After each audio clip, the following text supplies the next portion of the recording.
Camí a l'èxit, amb Imma Àries.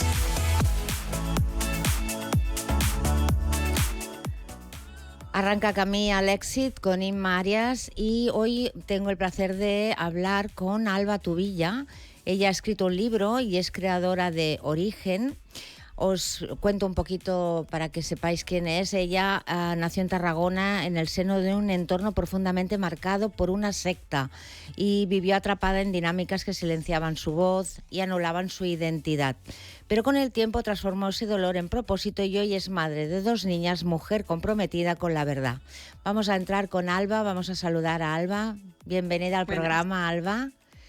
Muchas gracias por invitarme, Imma. De nada, encantada por el tema. El tema es importante, el tema si nos hace percibir o saber cuándo de verdad estamos en un lugar que no es el conveniente o que no nos sintamos atrapados. Tú nos vas a dar las pistas de qué pasó.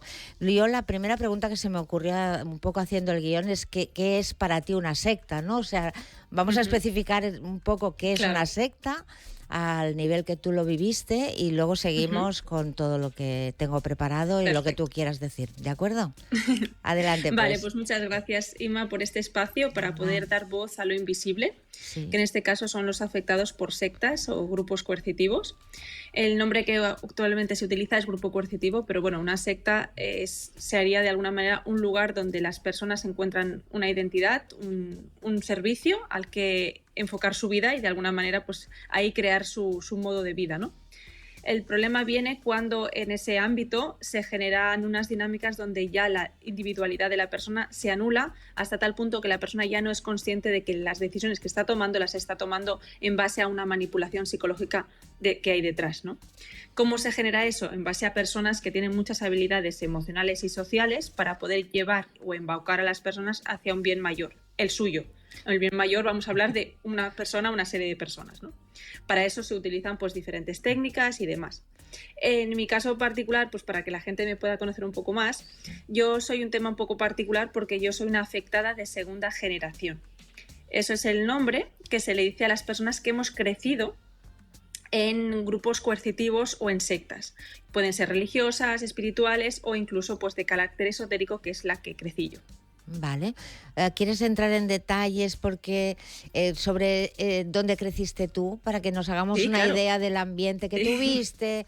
Y luego vamos entrando un poco más en el tema porque es súper importante y uno se ve atrapado y no es consciente hasta que se ve. Vale, cuéntanos. Pues perfecto. Yo os cuento, yo nací en el 86 en Tarragona, como bien explicado Imma, pero crecí en Reus. En Reus dentro de lo que llamaríamos una comunidad espiritual y en este caso una comunidad esotérica que pertenecía a un movimiento que inició en los años 80 llamado Misión Rama. Ese movimiento que empezó en los 80 en España debido a un movimiento unido a la ufología, porque en este caso Misión Rama venía de un contacto con los extraterrestres o una idea de contacto con los extraterrestres para normalizar eso. Había mucha gente en aquella época, 80-85, que se unió, que se juntaba mucho referente a este tipo de movimiento que venía desde Perú por un señor llamado Sixto Paz. En España ese movimiento fue utilizado por varias personas, en este caso 2, lo que yo llamo el líder y la medium, que era la que recibía esos mensajes de los supuestos extraterrestres, para crear una estructura llamada Hermandad Rama, que es ahí donde yo crecí. Yo crecí en el año 86, donde esa Hermandad Rama ya estaba constituida y habían utilizado el nombre de Misión Rama para crear esa estructura. Esa estructura era piramidal. Cuando hablamos de piramidal es que yo vivía en una comunidad con más personas que de alguna manera comulgaban con la misma ideología, que era trabajar todos aquellos mensajes que desde otras dimensiones se nos estaban dando para el contacto futuro con los extraterrestres o con otras entidades. Y todo eso se acumuló, como bien decía, en una pirámide. Yo era un grupo, en este caso yo y mi comunidad estábamos en Reus, había otro en León, otro en Asturias, que era el lugar donde el líder y la medium viven, básicamente, y en Galicia. Entonces, esos grupos estaban distribuidos por comunidades, gente que vivía como una comunidad donde cada uno tenía su trabajo, generalmente trabajos de poca remuneración, y ese dinero entraba en casa, pero para distribuirlo de forma comunitaria, vamos a decirlo así. Cada uno tenía asignada su cantidad de dinero, pero la idea principal era que el grupo era lo importante, no el individuo. Vale. Eso es un poco lo que quiero dejar un poco como constancia, ¿no? Sí, sí, pierdes la identidad, bueno, lo pierdes todo, dependes de todo lo demás. Exacto. Es importante destacar también que mis padres, cuando iniciaron en este grupo, ellos se sentían partes de algo muy especial, porque ellos buscaban una nueva humanidad y el movimiento Hermandad Rama le dio esa posibilidad, ¿no? Que la idea de que Jesús era un ser ascendido y que venía de otro mundo, o en este caso de otra dimensión, con la energía crística, ellos consideraban que era una forma de entender su vida, que había sido tan difícil, poderle dar un sentido espiritual o incluso mágico para poder entender cuál había sido las desgracias de su vida, ¿no? Que habían sido unas cuantas. Entonces, claro, ser parte de algo mucho mayor que conectaba a los extraterrestres dentro de lo que es un carácter emocional vulnerable fue el caldo de cultivo. Pero eso no solo necesariamente tiene que ser con carácter vulnerable, sino con personas que, por ejemplo, mi padre necesitaba el crecimiento personal a través del contacto ovni. Todo ese mundo le fascinaba. Todo el mundo de crecimiento personal, espiritual, todo lo que tenía que ver con ver luces, tener contacto con algo invisible, siempre le llamó la atención. Entonces esto era un movimiento pues idílico o especial para él. Vale. ¿Y mamá también lo vivía de la misma manera que él o Sí. igual? Bueno, más o menos, porque mi madre tenía como objetivo ser madre. Ella le había faltado ese cariño familiar, vamos a decir así, y ella creía que ese cariño familiar lo iba encontrando convirtiéndose en madre. Que mi padre pues no tuviera de alguna manera el mismo objetivo, a ella le daba igual, porque ella lo único que quería era ser madre. Entonces, ahí la carencia de habilidades sociales y emocionales se vio realmente marcada por el hecho de que mi madre, gracias a casarse con mi padre, tuvo la posibilidad de ser madre y mi padre pues tuvo a alguien que de alguna manera le ayudara en ese proyecto que le estaba iniciando, porque ellos dos iniciaron la comunidad de Reus, que es la que yo nací. Vale, a ver, esa comunidad, claro, tú fíjate que papá y mamá, tú estás bien con ellos, ¿no? Me imagino que... Sí, bueno, ahora después de 20 años... Después de 20 años, claro, habrá habido sus más y sus menos, no sé. ¿Cuándo te diste cuenta tú? ¿A qué edad te diste cuenta de que aquello... A ver, que está muy bien que busquemos algo que no vemos, porque hay un sentimiento, un sentir de que algo más nos acompaña y que todo es y que es verdad que la espiritualidad la deberíamos tener presente para nuestro crecimiento y evolución. Pero claro, entrar en grupos así que además son piramidales, que además cogen a un tipo de personas que están buscando algo que los ayude a sostener un dolor. Claro, estamos muy mal. O sea, ¿cuándo te diste tu cuenta? ¿Cómo hiciste la salida? Es complicado. Sí. Es complicado todo esto porque, claro, yo nací en ese tipo de estructuras, entonces a mí me educaban con la idea clara de que el mundo estaba dormido y ellos estaban despiertos. Vale. Entonces, claro, yo sí que estaba escolarizada, eso también quisiera decirlo, estaba en un colegio público en Reus, es más, estuve en 2 colegios diferentes de Reus. Y yo simplemente tenía que hacer un papel y cuando me preguntaban, pues yo vivía con amigos de mis padres, nunca podía decir la verdad.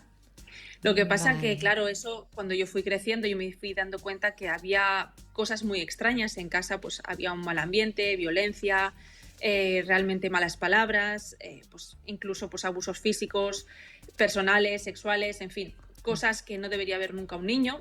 Y eso yo a la edad de 7 años tuve lo que llamaríamos una idea de quererme, pues eso, quitarme del medio, ¿no? Vale. Entonces, en ese momento tuve la idea de coger unas tijeras, clavármelas y desaparecer, porque yo veía que el problema era yo, o al menos esa mente infantil con 7 años considera que eres uno. Sí. Exacto, ¿no? Tenemos que poner en contexto que tenía 7 años y los niños pues siempre creen que es culpa de uno, ¿no? Todo lo que pasa. Sí, es verdad, eso es cierto. Entonces, claro, en ese momento tuve como una serie de ideas, llámale Pepito Grillo, que me dijo, no hagas esto porque vas a hacer mucho más daño a tu madre, ¿no? Entonces yo lo que hice en ese momento es disociarme de la realidad. Yo recuerdo mucho ese momento en el cual yo me congelé y desaparecí. Simplemente me puse a ser lo que esperaban de mí. Lo llamamos como piloto automático, una disociación consciente. Entonces morí a quien yo era para poder sobrevivir. Porque si yo eso se lo contaba en la escuela o se lo contaba, no sé, a un policía o a alguien, nadie me iba a creer. Claro. Porque yo no tenía ni siquiera el argot o las palabras para poder explicar este tipo de situación que estaba viviendo, ¿no?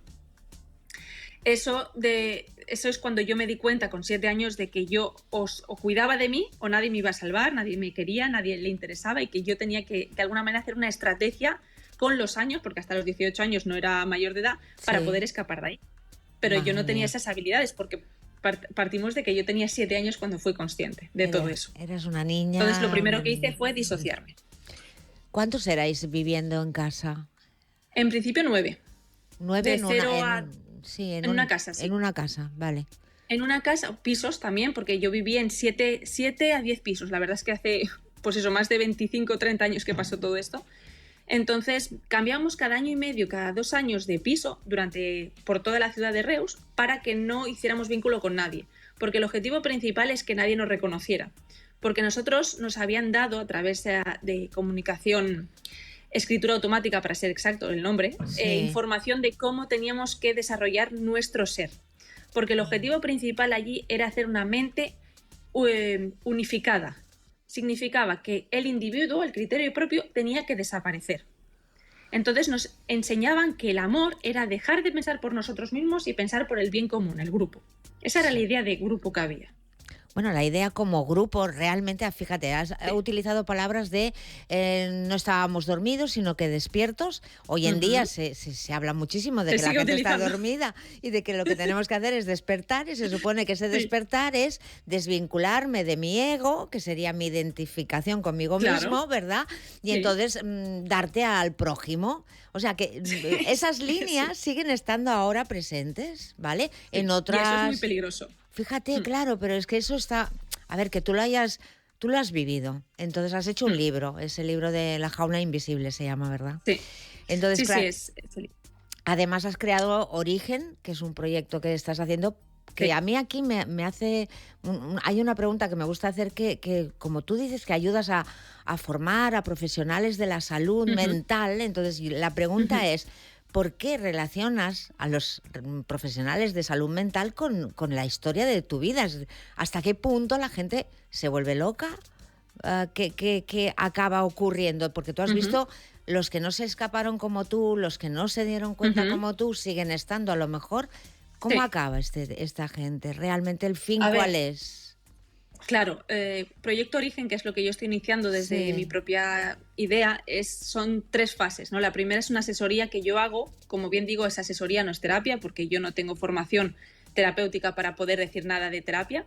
Yo asesoro desde la experiencia, es decir, yo hace más de 20 años que escapé, comprendí qué es lo que había sucedido en mi mente, lo transformé y ahora puedo darle una palabra y un lugar a ese trauma infantil vivido y sobre todo que es mucho más complejo, que es habiendo crecido en una estructura en la cual te crean una identidad. Claro. Entonces, bien, dicho esto, yo he pasado durante estos 20-25 años por un montón de tipos de terapeutas profesionales, tanto en España como en Suiza. He tenido la posibilidad de vivir en Suiza durante casi 9 años y allí me han permitido entender muchas de las cosas que en España, por las personas que me encontré, no me estaban enseñando, ¿no?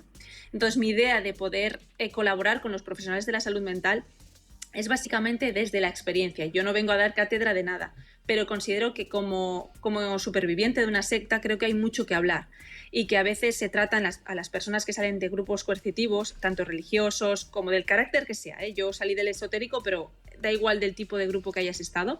La persona no tiene identidad y la identidad que tiene está creada por otras personas. Entonces ese proceso que alguna gente lo llama desprogramar es muy peligroso y tiene que saberse tratar con humanidad y con empatía. Entonces mi idea de colaborar con los profesionales de la salud mental es aportarles experiencia y aportarles lo que a mí me ha funcionado para que puedan ayudar al número mayor de personas. Claro, también sobre todo para ellos distinguir la persona que está en ese punto. Fíjate que inicia la secta desde Perú, pero tú acabas sanando en Suiza. O sea, imagínate que, claro, son culturas completamente diferentes, hay una mentalidad completamente diferente, por lo tanto, me imagino que pasaste de 0 a 100 o de negro a blanco, o son... De todos los colores. Claro, entonces, ¿qué pasó? ¿Por qué Suiza crees que te entendió rápidamente o mucho más acelerados que otras personas de España, por ejemplo, en aquel momento? ¿Qué mentalidad usaban? ¿Cómo te sentías tú apoyada? ¿Por qué te entendían de mejor ellos?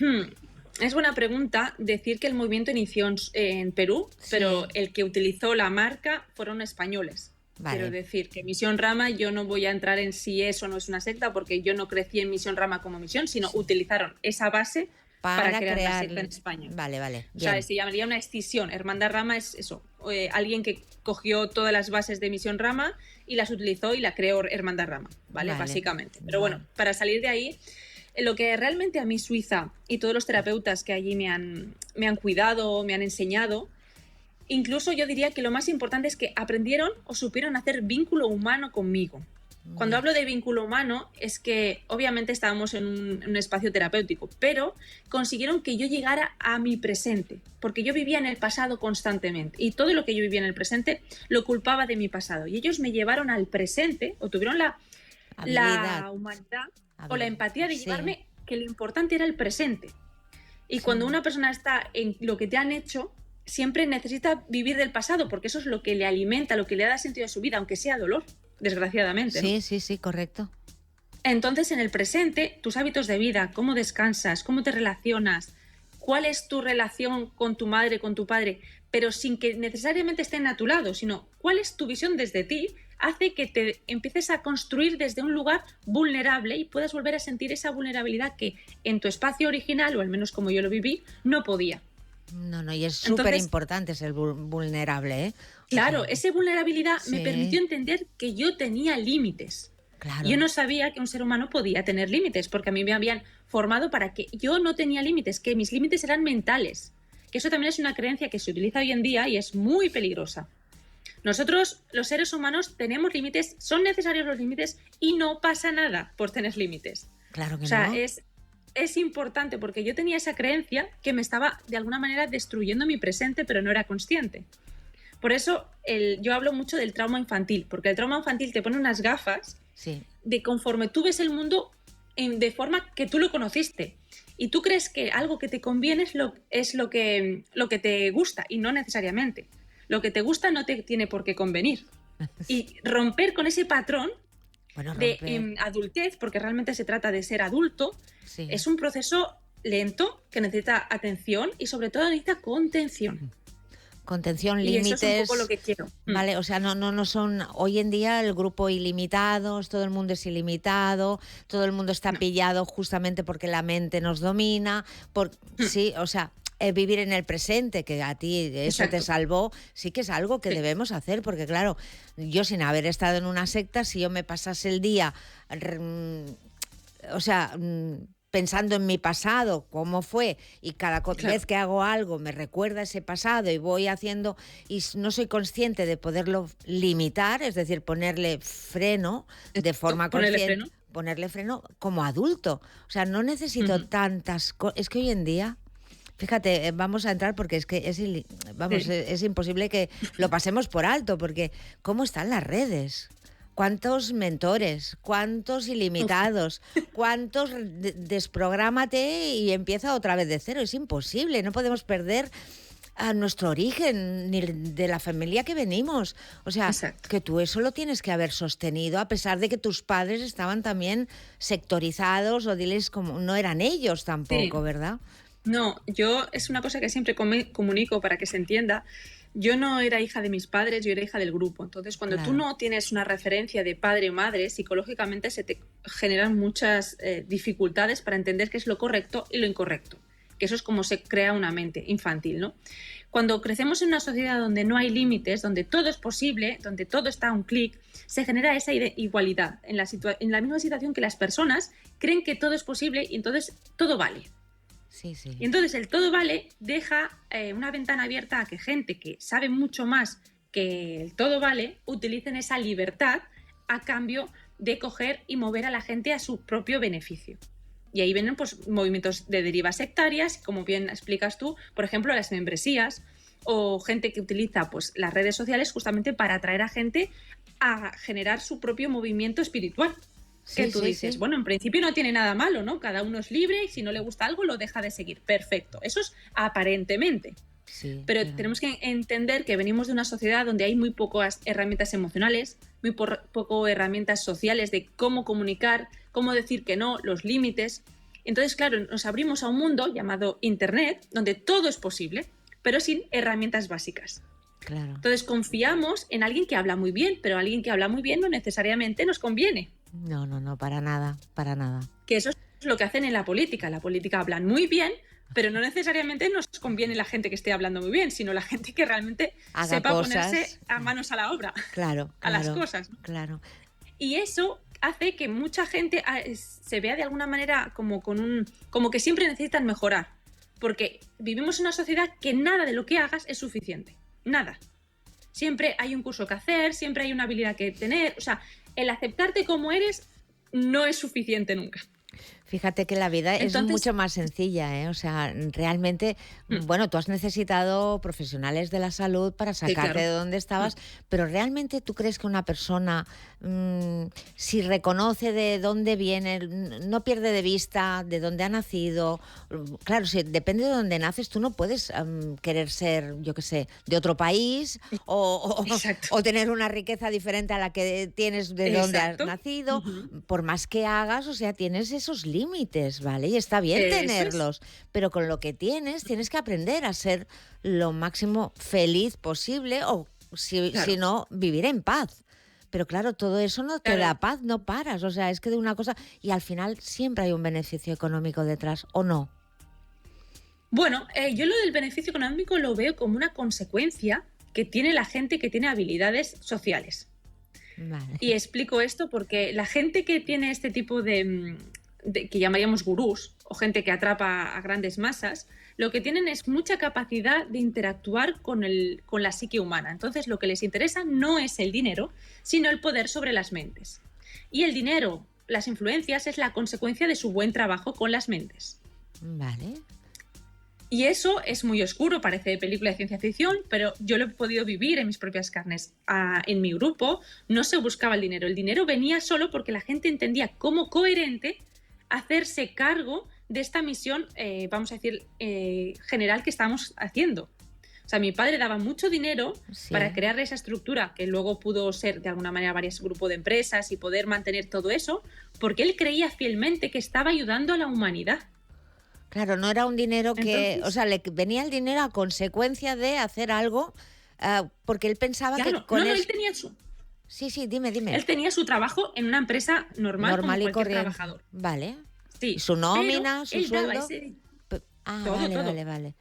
Pero él daba el dinero porque él consideraba que estaba haciendo lo correcto en su vida. Él se sentía coherente.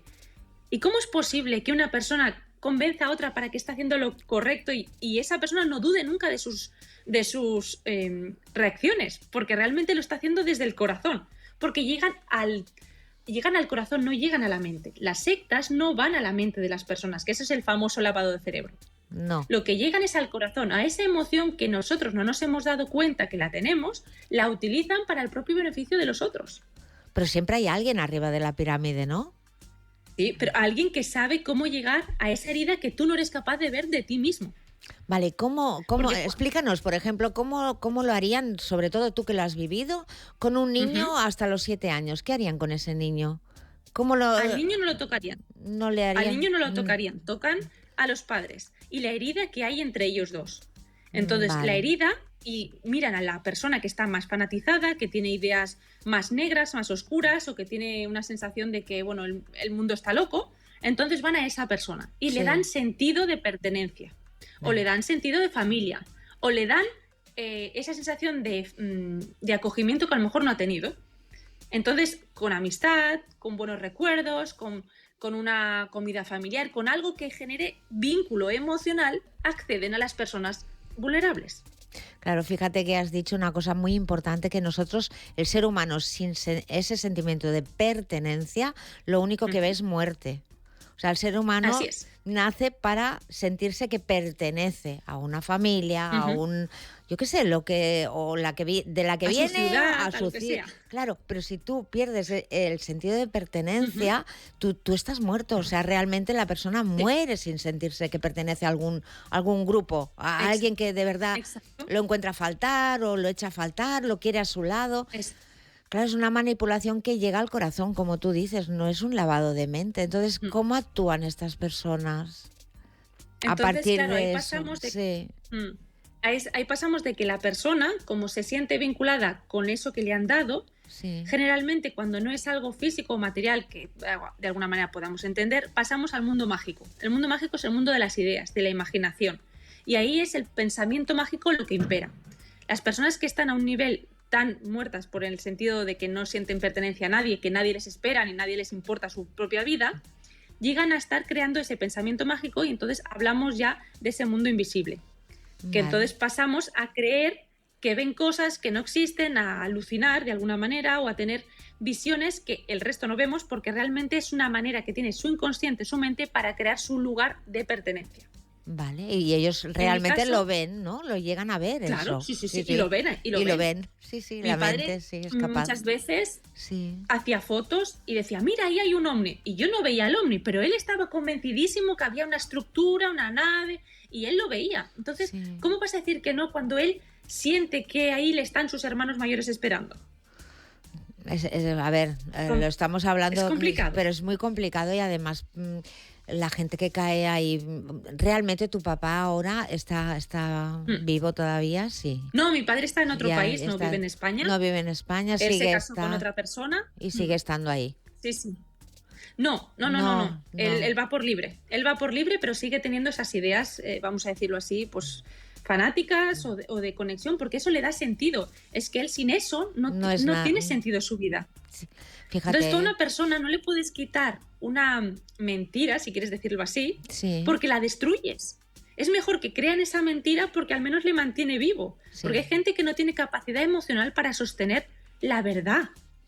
Vale, ¿la verdad cuál es? La verdad es dura. La verdad es dura. La verdad es que nosotros somos vulnerables y que nosotros nos tenemos que hacer cargo de nuestras propias vidas y no crear un mundo imaginario para sostenerlo. En la secta, en esta concretamente, ¿tomaban alguna cosa para llegar a la alucinación? No hacía falta, ¿eh? Realmente... No. Es así, la mente llega a poder irse a cualquier lugar si está bien enfocado. O sea, si la gente que lo hace tiene potencia y sabe de dónde tocar y claro, porque ahí lo gestionaba un líder y una medium. La medium hacía escritura automática, que en muchos libros, por ejemplo, Curso de Milagros, se transcribió como escritura automática. Es una técnica de medium que se utiliza. Sí. Entonces, el problema de esto es que esta forma de escritura automática es un estado alterado de conciencia. ¿Cómo se altera este estado? Cuando esa persona está involucrada en un lugar donde, volvemos al principio, le ha dado pertenencia. Vale. Entonces esa sensibilidad que tiene esa persona está utilizada para el bien del grupo y puede canalizar lo que al grupo le interese. O en este caso el líder considere que tiene que transmitir. Claro. Para tener para ampliarse y crecer, tener más adeptos. Claro, tener más adeptos, sí. Porque ahí es como modificar las emociones de la persona. Entonces, si a esa persona le das un sentido y le das, en este caso, el líder tenía mucho conocimiento pues masónico, tenía conocimiento esotérico, tenía mucho conocimiento que se llamaría ocultista, entonces lo utilizaba para experimentar con cada uno de nosotros.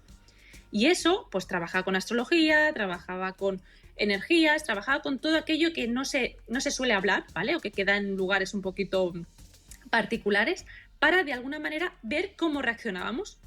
Ese tipo de experimento, porque él así lo decía, vosotros sois un experimento, lo decía abiertamente y la gente decía, qué bien, ¿no?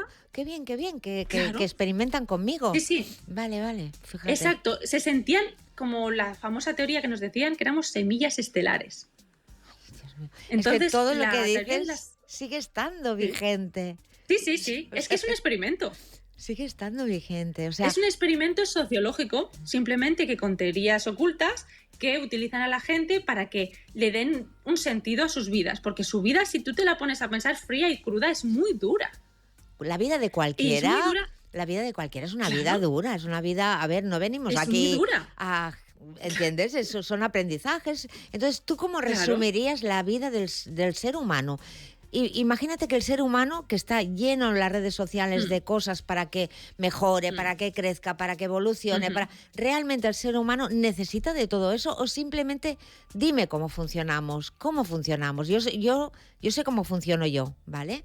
Pero también me he visto muchas veces con la tentación y imagínate leer un montón de libros, entrevistar a un montón de personas que tienen, historias parecidas a las que estamos hablando. Entonces dime tú, ¿cómo es un ser humano y cómo debería funcionar sin todo esto? A ver. Es más sencillo. Para mí un ser humano no tiene una forma concreta de ser, porque si no entraríamos un dogma y yo ahí no quiero entrar porque no es mi objetivo. Cada uno con sus particularidades. Claro, sí. A mí lo que me ha ayudado, y yo hablo siempre desde la experiencia, es probar desde la experiencia cada cosa que leo, cada cosa que escucho. Lo pruebo. Vale. Si a mí esa idea o esa teoría me une a los míos, entonces voy bien. Pero si me separa y me aísla y me hace creer que yo estoy más despierta que otros, malo. Bueno, mira, es la prueba del algodón realmente. No se trata de que sepas más. Sí. Claro, no se trata de que sepas más, sino que sepas habitar tu experiencia humana. Vale. La experiencia humana es... Cuando llega dolor, por ejemplo, cuando llega el dolor, que es cuando la gente se desespera y busca cualquier cosa para que le calmen el dolor. Si es físico, medicamentos, emocional. Exacto. Entonces, ¿realmente el ser humano consigo mismo tiene la capacidad de salir de ahí por sí mismo? Tiene la capacidad si se responsabiliza. Tenemos que aprender a sostener la incomodidad. Vale. No el dolor. El dolor se tiene que, obviamente, solucionar. No vamos a tener aquí a la gente sufriendo de ningún tipo, porque yo no doy a eso. Pero hay que aprender a sostener la incomodidad. Porque la incomodidad de tomar una decisión es parte de madurar. Yo ahora he decidido hablar por aquí, estoy tomando una decisión. Claro. El que esta reacción y estas palabras tenga mejor o peor aceptación va a depender de mi forma de aceptar mis palabras, o hacerme responsable de lo que sale de mi boca. Y esa incomodidad hay que sostenerla. Y eso es aprender a ser maduro. O al menos es como yo estoy a día de hoy aprendiendo este proceso. Aprendiendo la incomodidad de permitirme ser yo misma. Sí. Bueno, llegar ahí no es fácil. Sí, yo te he entendido perfectamente. No es fácil, estamos porque justamente en ello. La autenticidad de uno mismo, ¿vale? Tiene que ver con que no te importe lo que digan los demás, no hagas daño a nadie, evidentemente, pero tampoco tengas que pertenecer a una creencia determinada para sentirte que formas parte de algo mayor. Porque algo mayor, lo mayor eres tú mismo y la gente que está cerca de ti. No sé cómo. Claro, pero el estudio de la espiritualidad, yo quiero también explicar algo. El estudio de la espiritualidad no es malo. No. El problema viene cuando nosotros creemos que ese camino, sea un curso de milagros, sea Reiki, sea constelaciones, sea lo que sea, nos va a dar esa paz que en nuestra mente pensamos que llegaremos. Es como una utopía. Vale, de acuerdo. Porque decimos, si hacemos ese trabajo, si hacemos esta terapia, estaré en paz. No, eso es una utopía, esa no es la realidad. Todos los caminos o terapias que se hacen son caminos de alguna manera puntuales para que tú te vayas conociendo a tú mismo. Y la espiritualidad es lo que antiguamente sería lo que llamamos la gestión emocional. Antiguamente no había la palabra gestión emocional, pero había el nombre de espiritualidad. Que menuda palabra, porque gestionar las emociones ya me dirás si eso es... Bueno, si debe hacerse o no debe hacerse. Pero bueno, sigue. Claro, pero antiguas civilizaciones, la religión incluso, la religión católica que tanto ha hecho en todo, al menos en Occidente, es la que daba la información moral, la que daba la estructura. Entonces ahora esa estructura ya no nos sirve a la mayoría de personas, habrá muchas personas que sí, pero hay muchas otras que no, entonces se van por el camino esotérico. Pero eso no significa que sea mejor. No. Significa que es otra forma de tener enganchadas a las personas para que no consigan sostenerse a ellas mismas. ¿Cómo cambiaría el mundo si no hubiese todo esto? A ver, imagínate, de repente, el mundo... ¿cómo cambiaría el mundo? ¿En quién nos convertiríamos? Eso es una pregunta, mira, es muy profunda la que me dices. Y el otro día lo hablaba con un chico, porque el problema viene en que somos seres que nacemos en estructuras, padre, madre, culturas en un país. No es lo mismo nacer en Occidente que en Oriente, y eso hay que tenerlo en cuenta. Pero que toda esa estructura, que ahora mismo se demoniza muchas veces como, eso es la estructura o esos son los programas de tus padres, eso nos permite construirnos y aprender cómo funciona el sistema. Correcto. Y a partir del sistema, cuando entramos en el sistema, ya somos adultos, mayores de edad, es cuando nos toca responsabilizarnos y jugar las cartas a nuestro mayor beneficio. ¿Y eso qué pasa? Se trata de madurez. Y la madurez pasa justamente por entender, comprender que a veces hay que decir que no. Y no pasa nada. Y aprender a decir que no nos permite de no dejar deudas con nadie. Sí, claro. Esos son los límites famosos. Claro, claro. Pero... Porque si siempre decimos que sí, porque nos han enseñado a ser buenos, porque si no eres buena persona eres mala, Claro. pues no, en la vida a veces hay que tocar ser mala. Serás el malo en la historia de unos y el bueno en la historia de otros. Y eso tiene que ser así, porque si no tienes enemigos y amigos, algo no está funcionando. No, desde luego. No, a veces a mí incluso me habían dicho, oye, ¿tienes muchos más enemigos que amigos? Digo, pues posiblemente, porque al final, cuando uno se decide ser lo más auténtico posible, es muy difícil tener gente a favor, ¿sabes? Pero claro, en realidad, es que... ¿te hace falta esa gente masa que te aplauda realmente para vivir y estar en paz contigo mismo? Yo creo que A mí no me conocía nadie. A mí no me conocía nadie. En enero yo empecé a escribir mi libro que no me conocía absolutamente nadie porque yo consideraba que es lo que tenía que hacer, era mi coherencia. Y durante el año han ido surgiendo oportunidades, han ido personas encontrándome, interesándose en que explicara mi historia o explicara lo que he aprendido. Y ahora mismo pues me estoy dando a conocer, pero realmente no es mi necesidad que se me conozca, sino mi mensaje de vamos a aprender a pensar por nosotros mismos y a quitarnos la idea de que algo o externo nos puede ofrecer algo que ya tenemos nosotros, cada uno de nosotros, pero lo hemos perdido. Una cosa, para ir un poco acabando, pero sé que presentas el libro, lo presentas el 24 de octubre, lo dejo dicho también. ¿Sí? No sé si tenemos la portada para poderla mostrar. Mira, aquí está. Alba Tubilla Riera, La jaula invisible, crecer y escapar de una secta esotérica. El 24 de octubre a las 7 de la tarde en la Casa del Libro. Reus. Reus, Tarragona, sí, en la Casa ¿correcto? Del Libro. Perfecto.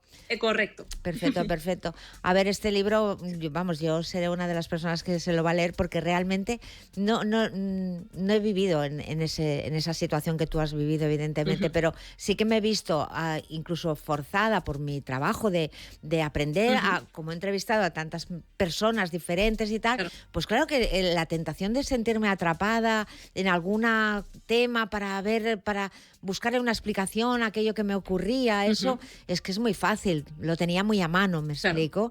Entonces al final me estoy dando cuenta de que el ser humano, con ser adulto y tomar esas decisiones, decir no cuando toca, con esas cosas, intentar ser feliz, o por lo menos educar a nuestros hijos y hacer que los demás que nos rodean se sientan en paz.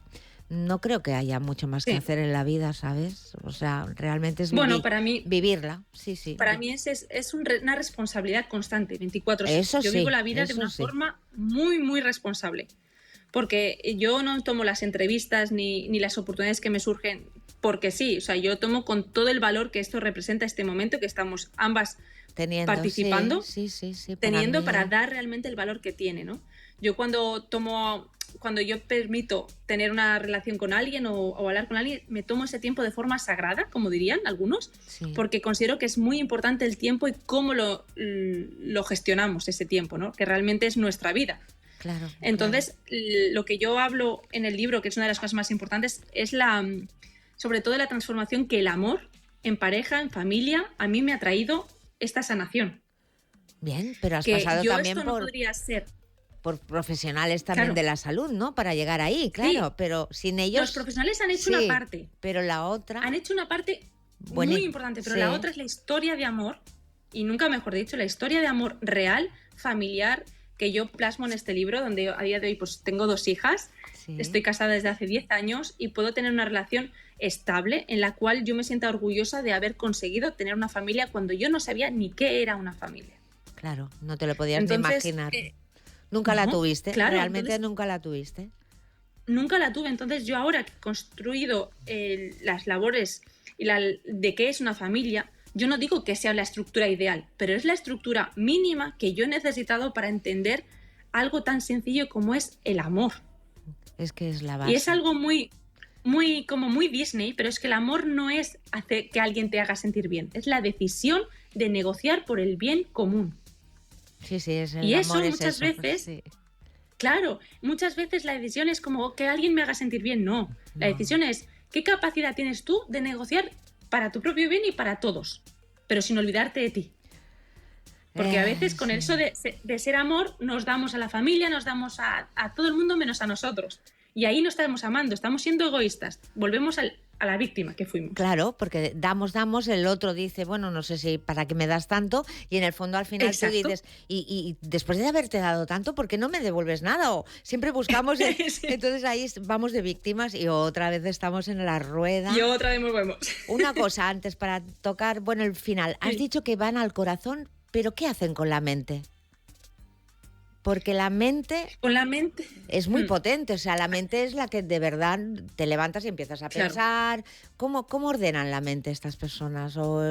Pues ¿Qué hacen? le van al corazón. Sí, ¿por qué? Porque primero de todo, lo que hay que transformar, según la gente que le interesa dominar a otros, Sí, es la idea del vínculo humano. Entonces, cuando tú tienes trabajado la idea de vínculo humano y le liberas de dogmas y de estrategias, Sí. la mente la borras. Entonces le borras la identidad a la persona. vale. Y al dejarla lisa, sin identidad, esa persona es más vulnerable a creer cualquier otra idea o cualquier otro dogma que le genera estructura. Es como un programa. Sí, de sí, te quitan es el como- que naces con él, ¿vale? Te lo quitan y Exacto, te ponen para otro.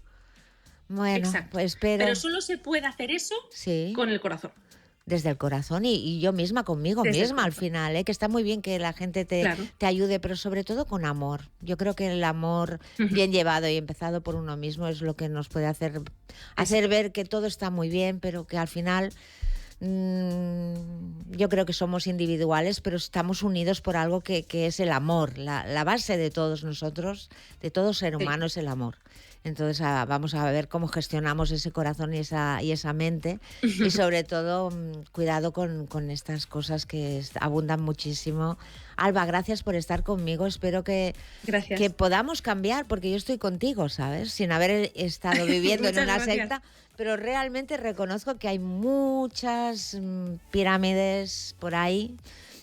Muchísimas, yo estoy convencida de ello y me gustaría que la gente fuese mucho más honesta y se dedicase a hacer lo que se debe hacer por el hecho de ser un ser humano, nada más, sin que haya una Y que haya ética. contrapartida y que haya ética, autenticidad y mucho amor. Exacto. y Ética, mucho amor. límites, moral, que eso es lo que falta mucho en nuestra sociedad. Bueno, los ahora, límites. Porque ahora todo está extremizado, ahora eres blanco o eres negro, o eres rojo o eres azul. O eres y no rico o hay eres capacidad de pobre, entendimiento.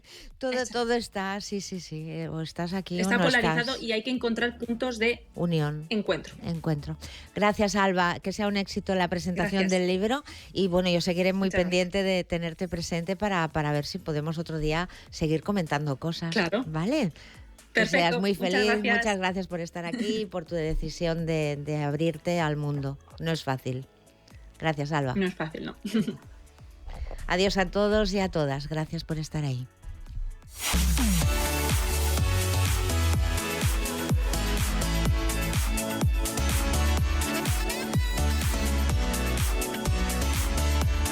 Camí a l'èxit, amb Imma Àries.